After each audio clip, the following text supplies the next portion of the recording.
Beautiful weather. I'm recording you guys so I can record all the beautiful weather. I don't think that between 40 degrees and 39 there's much difference, but from 40 and 41, I think there is. And probably psychological, it's over 40. What is 40 in Fahrenheit? There's no conversion. 104. Conversion stops after 39.9. There's no scale. We don't use a scale because I'm just kidding. 40 degrees is 104 Fahrenheit. So it's over 100 degrees there? Oh, yeah. over 103, 104 actually. Yeah, it 100 was is 42 no big degrees deal. where I was yesterday.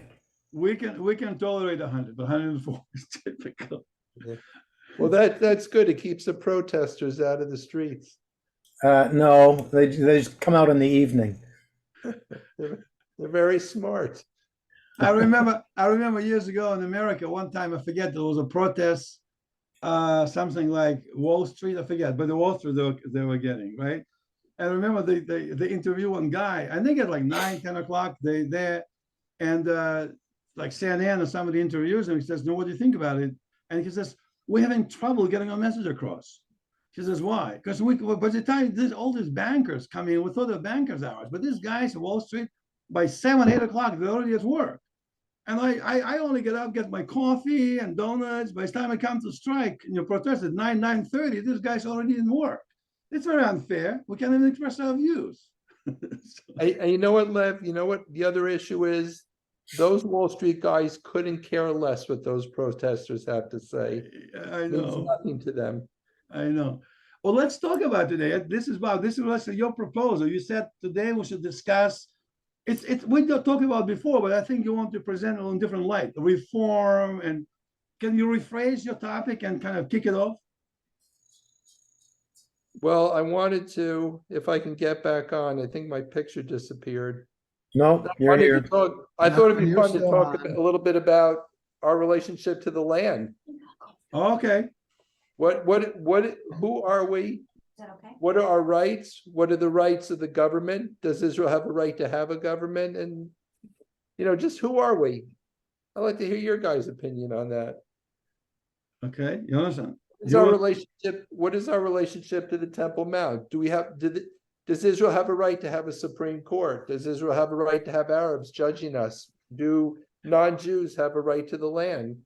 Lev, I know you have a lot of opinions on this. That's why you don't want to hear from me. I know. We'll let Howard and Jonathan to make their points clear.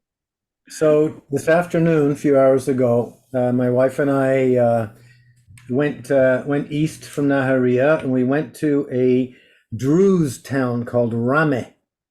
And in Rameh is a beautiful garden store, garden furniture.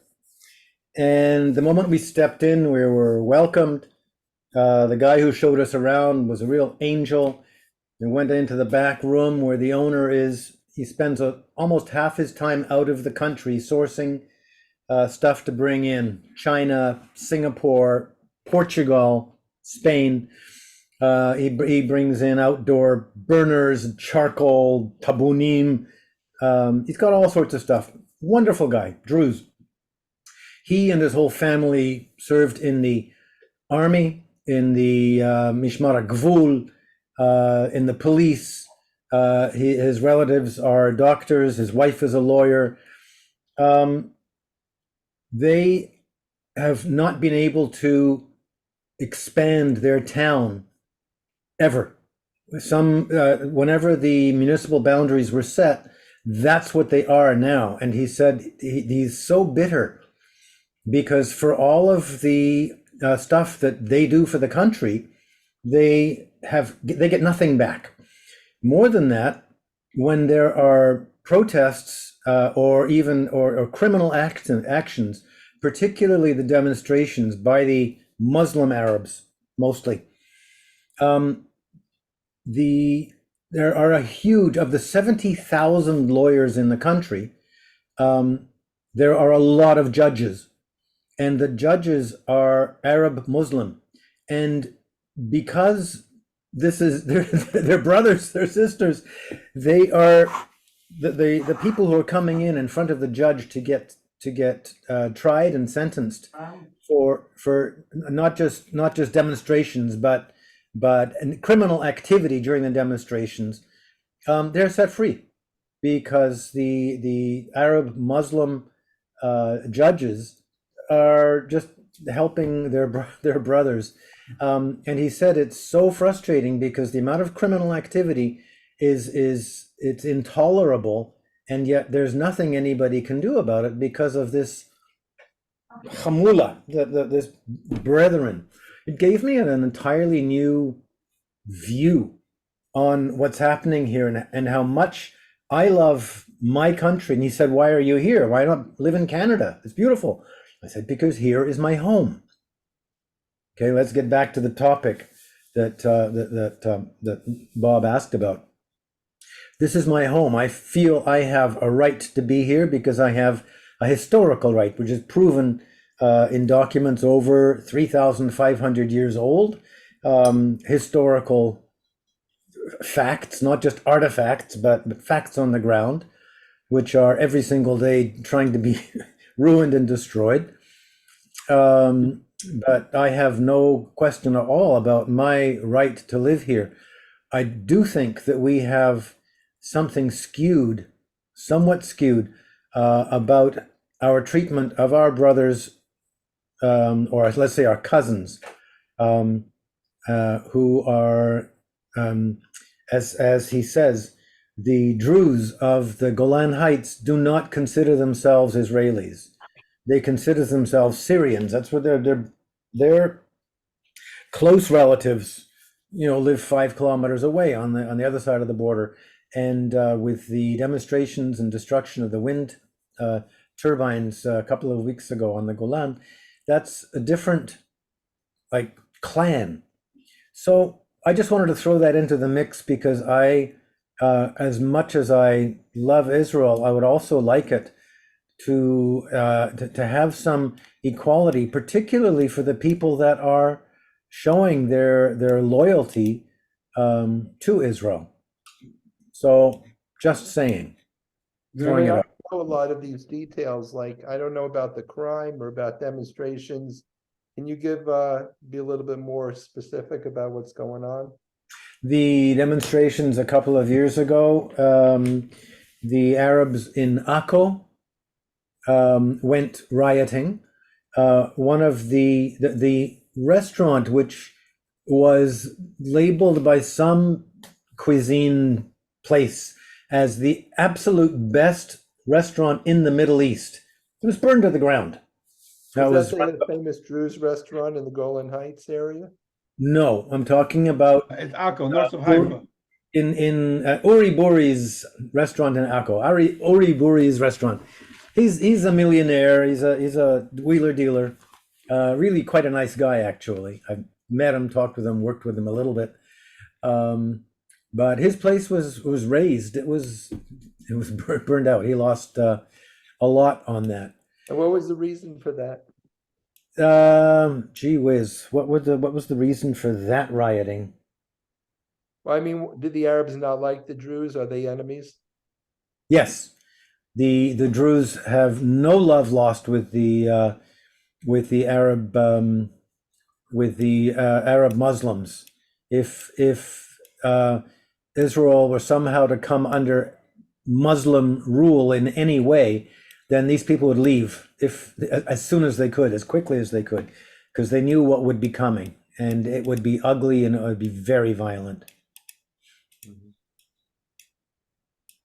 What should be our concern as Jews living in Israel about the relationship between the Druze and Arabs? I would say that the Druze sounds like they really are allies.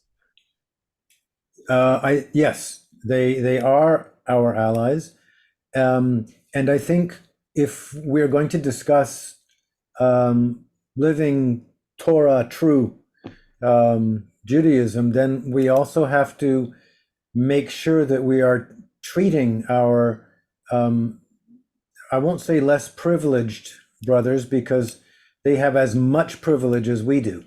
There is no question about it. They've got, as I said, this fellow's wife is applying to be a judge, and she might well get in.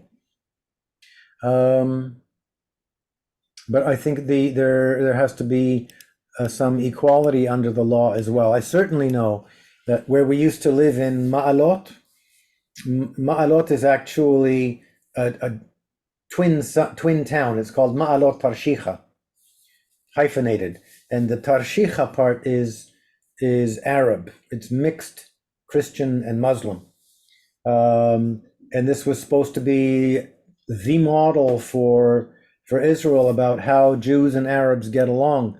And the whole idea was that Jews would stay on this side of the highway and the Arabs would stay on that side of the highway, which in fact did not happen. Why didn't it happen? Because the Jews were living with considerably higher standard of living. And so the Arabs started moving over across the highway to the Jewish side of town. And when the time came to break ground to open up a new synagogue in a newly developed neighborhood, the Arabs living there, they went up in arms. How dare you? This is it's criminal for all of the Arabs living here. How can you even think of doing this? And so the mayor said, well, excuse me, look at the building plans that were put in. They were submitted 25 years ago, like 20 years before the ground was broken for the neighborhood. This is where the synagogue was going to be. This was going to be the Jewish side of town. Now, to put that into perspective, on the Arab side of town, Tarshicha, they are blocked in on one side by Ma'alot, and then on the second side by Yefenov, on the third side by the highway, on the fourth side by Kfar Vadim, and they can't build either.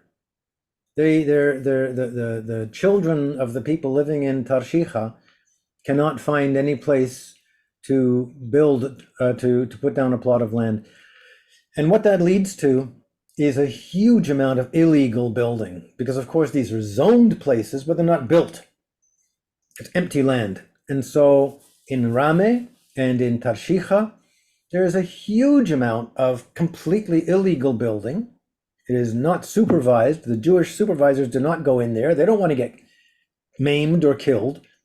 And so it's like there are two countries. There are two states in the state of Israel. And for those of us who live here, it's all of the Arabs who are driving Mercedes and BMW and sports cars.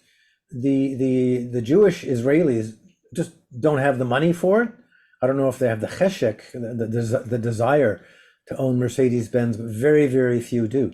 The others is just all over the place. It's the standard car it seems to be a BMW or a Mercedes. Because I think there's a huge non-tax-paying, non-municipal rates paying bunch of people, a completely shadow economy, black economy. And I don't what's know. your relationship to the non-Jews that live in the land? Hagar b'tochenu? Yeah. There should be, I believe the Jewish law says they should be treated equally, whether it's the widow and the orphan or the poor, or the convert or stranger. I don't know how the Talmud translates ger. Ger bisharecha. Yeah, but what does that mean? Is that a convert to Judaism? Or does that mean somebody who is gar, who is living? Non-Jews who live in the state. Do they? Well, I think, ger toshav might be thought of as a Jew. But I think that even going back to the time of Joshua, that we have to accept, or we should accept, those inhabitants of the land, with few exceptions, who are peaceful with us. But those who are not,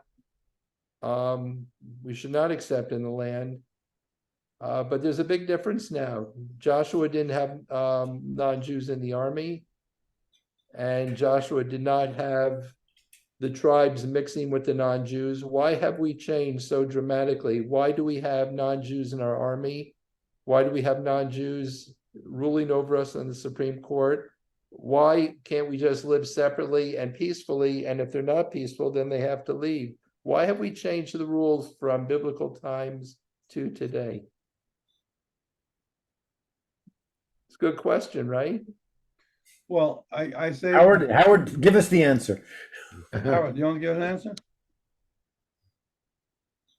Not until my cardiologist says I can talk to you. Howard had a major heart surgery this week. We And know he's how, convalescing right now, and we're thankful for that. so we don't need to raise his blood pressure too much. We're asking too many No, times. no. That's let Howard just absolutely listen. right. It's high enough as it is. So was a good surgery? You're doing well recovering. Yeah, it's almost 2 weeks now. And the doctors say that everything is progressing favorably. Baruch Hashem. Very good. Wonderful to hear. Well, then I'll mention something for Howard not to get his right blood pressure, and neither do it to Bob and neither. My thoughts of this. This is how I would put it. I mean, to me, this is in my opinion, and like we always say, 2 Jews, 3 opinions, or 33 opinions. I happen to choose my opinion, and it's probably not right, or not but it's just my choice. My choice is, I believe in the Torah. And when I say I believe in the Torah, I still don't know. The Torah is not that clear to me. Only clear to a few I'll be a little bit cynical about, few rabbis in US who know all the answers. And other than those, I don't know. Certain rabbis in Israel don't know the answers. They will tell you, I don't know. So my feeling is I believe in Torah, but and Torah in expanded way, Torah and the Talmud and Kabbalah, Halakha, entire set of our law. But the law is subject to interpretation. Like 4 of us can look at certain things about Torah and disagree. So I believe in the process. What we're doing here, the Perplexed group, discussing that. That is what I believe in. So we're enhancing and polishing and refining the position and narrowing to this. So if at any given time, I have my formed opinion, but that opinion will change after today, our discussion. Maybe next time, as I meet people and I get some feedback, and I might change and modify my opinions. But right now, as of today, I believe that Torah says that Israel is not right now, but conceptual, Israel is not, it cannot be a democratic state. There's no democracy. Today, democracy, because it's not biblical government. It's a civil government established by the 1948 evolution and so forth. But if you go by the Torah, my understanding is, yes, you have to respect people who live here. They live by Noahic laws, by 7 laws, which is basically laws of decency. They don't serve in the army, just like you said, Bob, in times of Joshua. They essentially, their rights somewhat taken away, but that doesn't mean they discriminate against. They can hold the jobs, they can be judges, they can be workers, they can be doctors, they can do anything you want, but they're not in the army. And the question will be, why cannot it be democratic? Because it's democratic if today entire Israel would vote that the entire government should be Arabs. Well, democracy will vote it, average Arabs. So it's contrary in terms. It's a Jewish democracy. It's a democracy within the certain boundaries. And let's say the birth rate was peacefully such that Arabs represent 11 million people and Jews 7. And then 11 people democratically become majority government. What will happen to the Jewish state? Would people on the left of political spectrum would say, well, there's democracy. And if they decided this is now the council in Jerusalem will be entirely in Arabic language, and you go and you have to build mosque, another synagogue, that's democracy. I don't think it cannot be. Ultimately, it must be a democracy within the boundaries that's specified by the Torah, which is not a pure democracy in a conventional sense. That's just my view. All of this comes down to, and obviously no one can answer it, what is our relationship to the land? What do you guys as Israelis feel like your relationship? God gave it to us. That's a long way from democracy. Yeah, God gave it to us. But in the process over centuries, historical things happen. I mean, we got kicked out, came in Arabs in the 638 century. They get kicked out by the Christians and blah, blah, blah, going back and forth, back and forth. We never left the land. We always remain in a small, minor area, like maybe thousands of people, never zero. But now we came back. In 1948, we reestablished a state. Not the way King David would do it, but it's a start.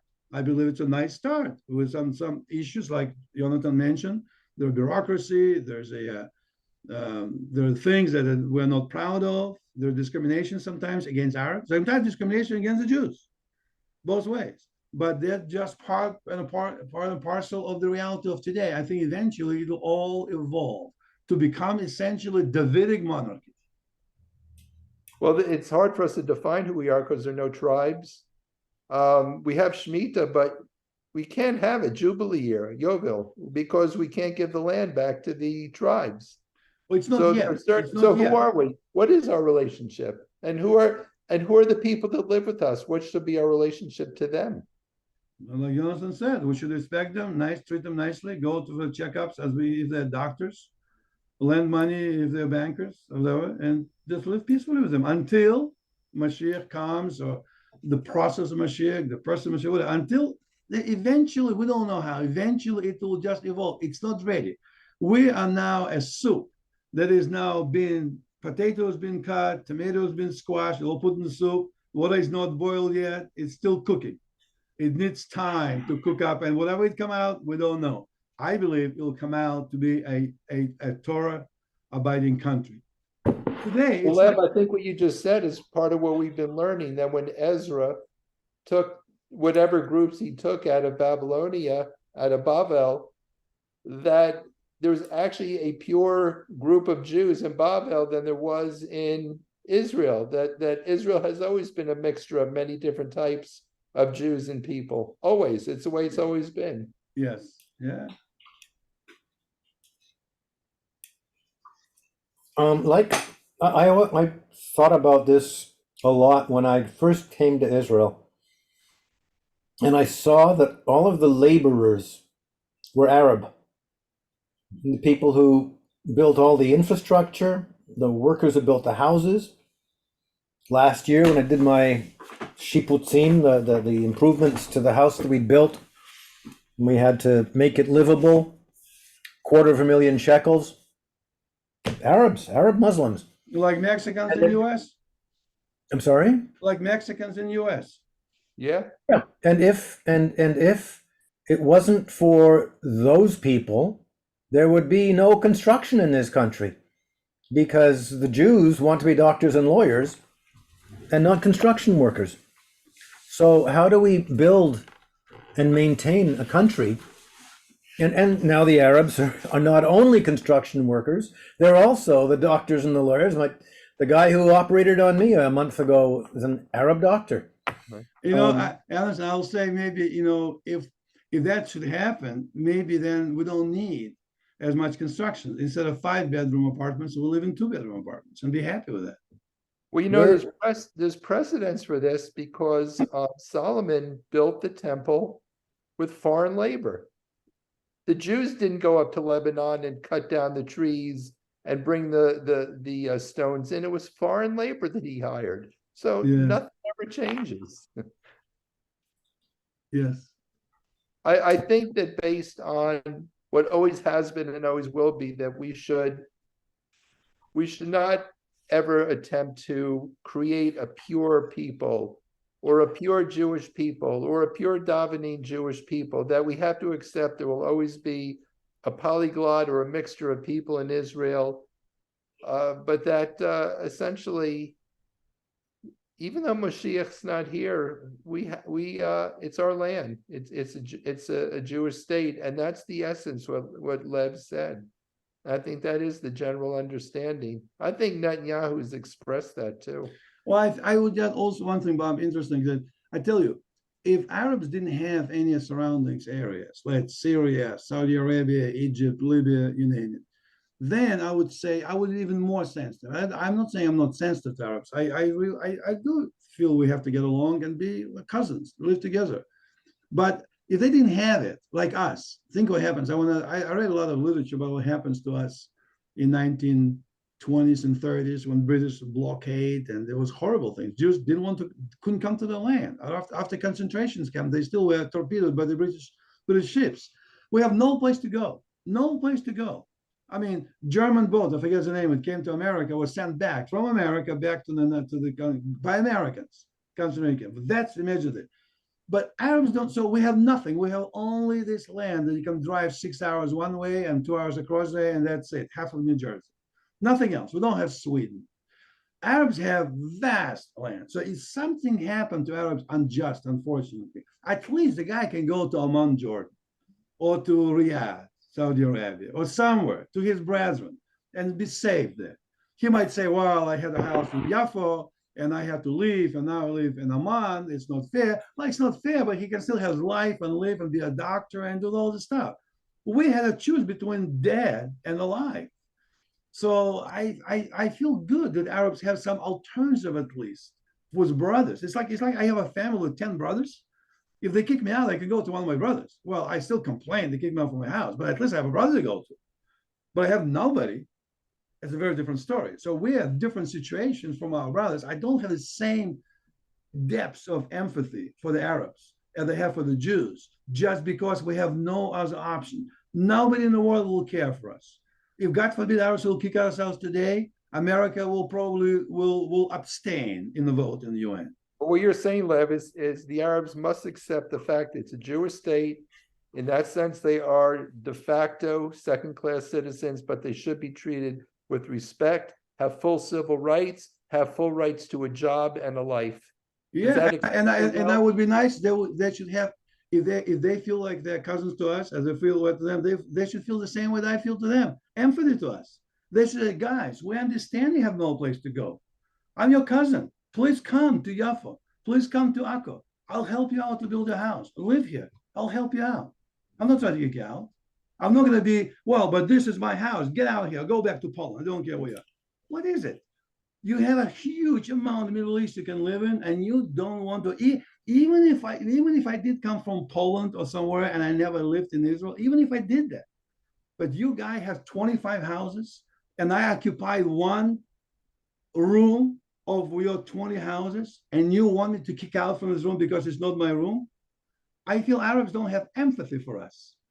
You know, if Sweden and Norway had a conflict, and Swedes had like some conflicting territory, a small portion that they kind of, I would think that Norways and Swedes would talk to each other. Okay, guys, it's technically our territory, but they have so much stuff. Come on, fine, we're not gonna worry about it. I give it to you.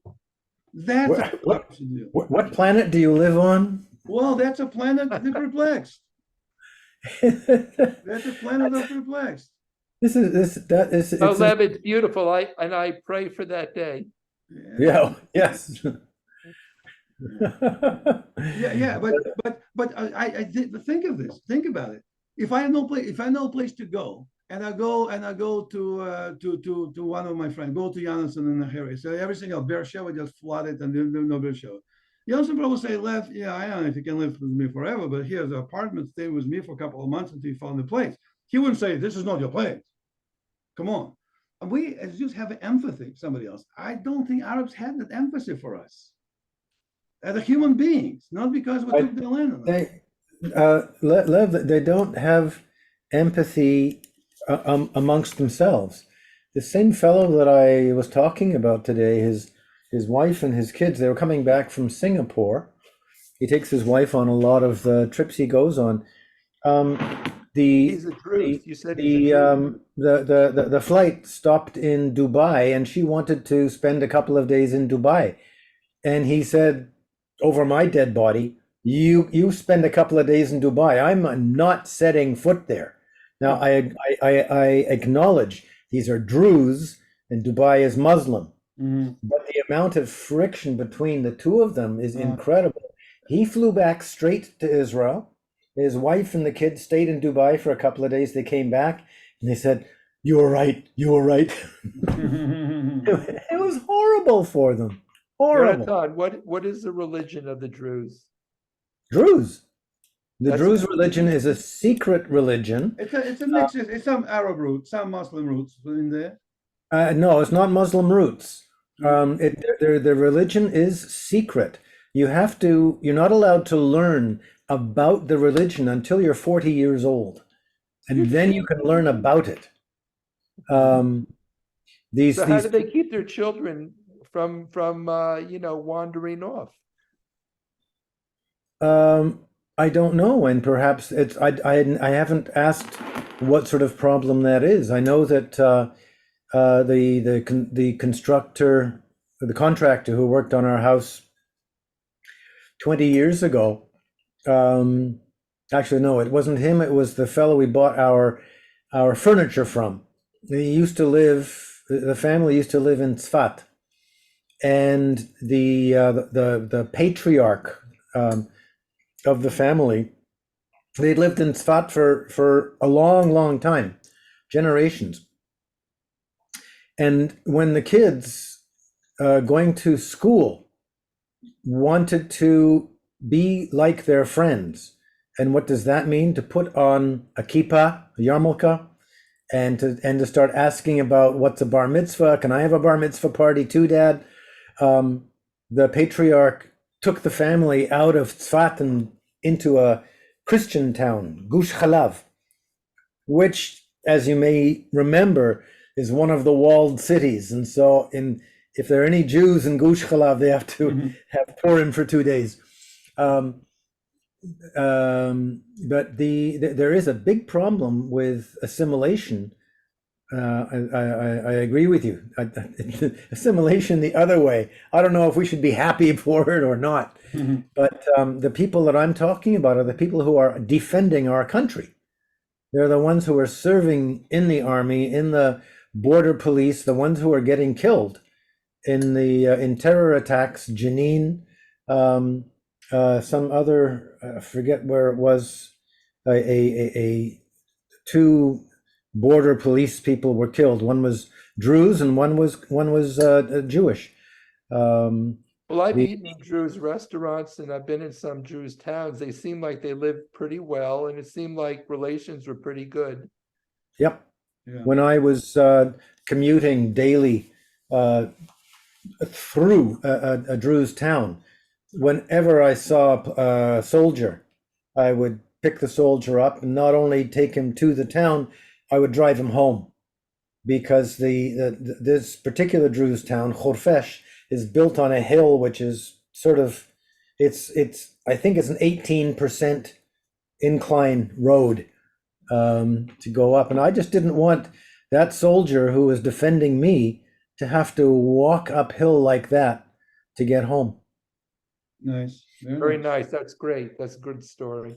That's the way we should be. We should try. I think that we should be compassionate. We should be compassionate and good and helpful to our friends, to Arabs, to Jews, to none, and that should be to us. And if we get along together, then the rest is up to God.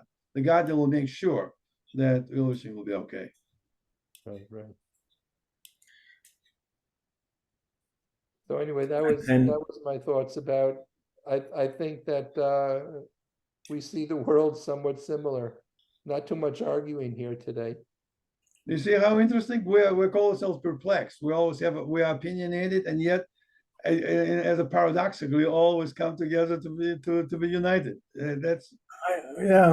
I still have huge questions, because I still think of the warning that if way back when, if we didn't get rid of the enemies in our midst, in our country, then they would stick around and they would eat us up from within.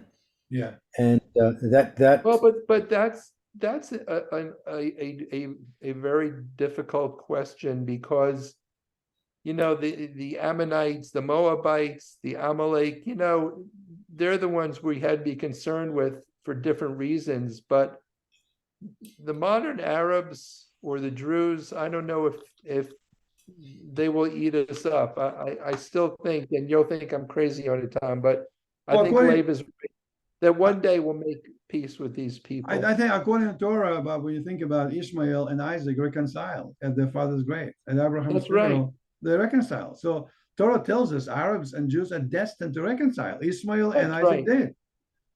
So we have to take cue from them. Yeah, no, that's a good point too. maybe everybody, Esau, maybe also. I mean, maybe Esau also reconcile, even though they became Roman Empire and did it to us. But yet, God says that the No, territory. according to Torah, we cannot reconcile with Esau, even though every Jew in the world loves to go to Italy and eat olives. But I don't think the modern Italians are Esau. No, but they when we're coming from Egypt, God says, "Don't harass Esau. That's your brothers." Is that right? Yeah, don't harass. Just read from Exodus. No, Not I from didn't. Exodus. That's from the already from the Numbers. When they're coming in, God, when they go to King of Amorites and Jebus and Moabites, and then the first ones was Esau. Said You don't. I didn't realize that. He said, I mean, what it's interesting, if you read it carefully, it's a very interesting what happened. We came up to the border, coming from the south, from Sinai north. We want to get a shortcut to Beersheba. That's what the action was. Everybody wants to go to Beersheba. Yeah, some people end up Abraham went to Beersheba. Abraham, he probably want to go to, Moses wanted to go to Canada. Abraham wanted to go to the Nahariya, end up in Beersheba. But anyway, so when we were coming from there straight up north, in the Kadesh Barnea over towards Beersheba, there was Esau, Edom territory. So God says, don't harass them. So Moses sent the messengers and says to Esau, we're going to let us pass through your territory. We just pass. We're not going to harass you because God says, don't harass them. They're brothers of territory. Esau says, you'll not come through my territories. So Jews went through the king's highway. No, but I think the descendants of Esau are Amalek. And I think that's what we're referring to. That's not that. There's a controversy about this. And there's also Amalek is a grandson of the Hittites.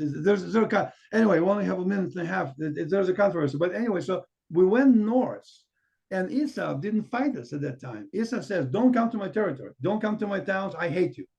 I hate you. I hate you. I hate you. But not to the point I'm going to kill you. You're going to go through a highway." So the Jews went by the highways, and they did partake from a food and everything from Esau. And that's what, but the Torah says Esau came with an army against the Jews. They didn't fight them. Just imagine there's a territory, and then warriors of Esau coming, standing on the road, and say, "Oh, you guys going over there? Don't get in here, okay? If you do, will be a fight." So they didn't let them in, but they did not stop them from passing the highway, and they held them with the food and supplies. So Esau helped us, and if you read from the Torah. And if they helped them once, they can help us again. Yes, during history, not all Esau, but some of their branches turned out to be in Romans, and they dealt horribly. But if you go into that situation, even Romans didn't want to destroy Jerusalem. It's us, zealots, that says the most of the wise sages say, "Listen, guys, let's wait it out. They want to pay taxes, pay them taxes. They think they're better than us. Let them be, fine. Give them a couple of shekels, we'll be okay. But no. Who do you think they are?" And then Vespasian had no other choice. "Oh, you guys like this? Wipe Jerusalem." They didn't want to wipe Jerusalem. We did it. What do you think about it? Let's end on a good note, not in destroying Jerusalem. Let's hope that we're all good this week. For next week, let's have another interesting topic to continue. I'm glad to see everybody's recovering good. Hey, you guys have a good week, and we'll talk next week. Love you all. Good seeing you guys. Always good. All right.